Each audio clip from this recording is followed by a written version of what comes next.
رات کے تقریباً 12 بج رہے تھے۔ ہوا عجیب طرح سے سرد ہو چکی تھی۔ گاؤں کے باہر پرانا قبرستان ہمیشہ سے لوگوں کے لیے خوف کی جگہ تھا۔ گاؤں والے کہتے تھے کہ سورج ڈوبنے کے بعد وہاں جانا منع ہے، لیکن اس رات میں اور میرا دوست ساجد ہمت کر کے وہاں پہنچ گئے۔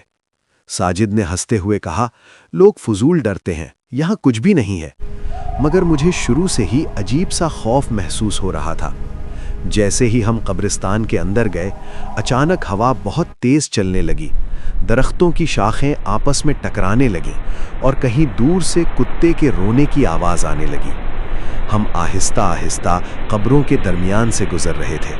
اچانک ہمیں کسی کے رونے کی آواز سنائی دی۔ وہ آواز ایک عورت کی تھی۔ وہ آواز اتنی دردناک تھی کہ سن کر جسم میں کپکپی دوڑ جائے۔ ساجد نے سرگوشی میں کہا، چلو دیکھتے ہیں کون ہے۔ ہم اس آواز کے پیچھے چلنے لگے۔ کچھ ہی دیر بعد ہم قبرستان کے بیچ پہنچ گئے۔ وہاں ایک تازہ قبر تھی اور اس قبر کے پاس ایک عورت بیٹھی تھی۔ وہ سفید کپڑوں میں ملبوس تھی اور اس کے لمبے بال اس کے چہرے کو ڈھانپے ہوئے تھے۔ وہ مسلسل رو رہی تھی۔ میں نے ہمت کر کے پوچھا، آپ ٹھیک ہیں؟ اچانک وہ رونا بند کر کے خاموش ہو گئی۔ پورے قبرستان میں ایک عجیب سی خاموشی چھا گئی۔ پھر اس نے آہستہ سے اپنا سر اٹھایا۔ جیسے ہی اس کا چہرہ نظر آیا، میرا دل جیسے رک گیا۔ اس کی آنکھیں مکمل سیاہ تھیں اور اس کے چہرے پر عجیب سی مسکراہٹ تھی۔ اچانک اس نے سرد آواز میں کہا، تم لوگ بہت دیر سے آئے ہو۔ ساجد نے ڈرتے ہوئے پوچھا، کیا مطلب؟ وہ عورت آہستہ سے کھڑی ہو گئی اور اس نے قبر کی طرف اشارہ کیا۔ ہم نے ڈرتے ہوئے قبر کے کتبے کی طرف دیکھا اور ہمارے قدموں تلے زمین نکل گئی۔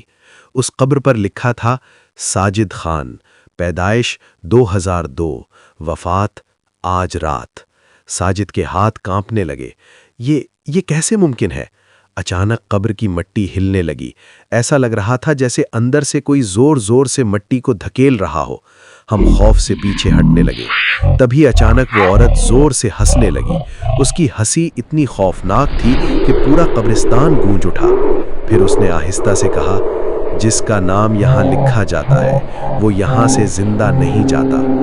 اچانک زمین سے ایک سرد ہاتھ باہر نکلا اور ساجد کے پاؤں کو پکڑ لیا۔ ساجد زور زور سے چیخنے لگا۔ میں خوف سے بھاگ پڑا۔ پیچھے سے ساجد کی چیخیں سنائی دے رہی تھیں۔ پھر اچانک سب کچھ خاموش ہو گیا۔ اگلی صبح گاؤں والوں نے قبرستان میں ایک نئی قبر دیکھی اور اس قبر کے اندر ساجد کی لاش پڑی تھی۔